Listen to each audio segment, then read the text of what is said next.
While Mayor Rob Ford was cracking down on graffiti art in Toronto, developer Urban Corp was collaborating with over 50 graffiti artists to create the largest graffiti mural in Canada.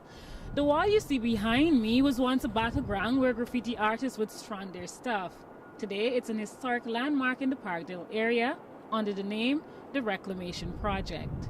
We figured this would be a good opportunity to get a lot of people on the wall, get a lot of artists to show their work on the wall. Just sort of think it just is a good representation of what was here already.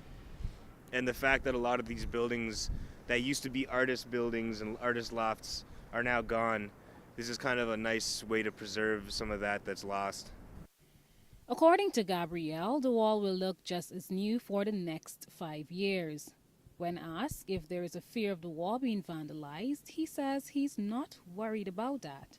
A lot of them are, pretty well-renowned artists in the city, so there's a great deal of respect that goes on within the community. So a lot of people will probably leave this wall alone for a long time, but it's just inevitable. Condo developer Urban Corp was issued with a letter to clean up the graffiti in this area. They tried planting ivy and even painting the wall, but to no avail. The problem was when the walls would be cleared, graffiti would go up again. A lot of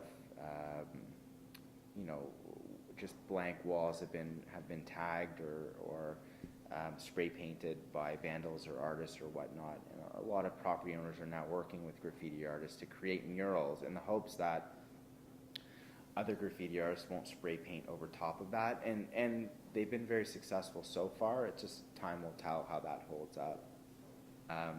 It also marks the beginning of a trend in the city of property owners working with graffiti artists, in that if you can't beat them, join them. The landmark is expected to boost tourism in the Parkdale area. It sits along the Metrolinx rail corridor. In some 300 meters, it spells Liberty Village, Parkdale, West Queen West, and Toronto. Urban Corp spent over $100,000 to have the project completed. The outcome's fantastic. First of all, the scope is unbelievable. It's 1,000 feet of mural, and it just turned out unbelievable. Though it's very tempting to have an up-close look at the site, access has been denied due to safety regulations. Anyone found in defiance can face a fine. For Humber News, I am Kizia Hines.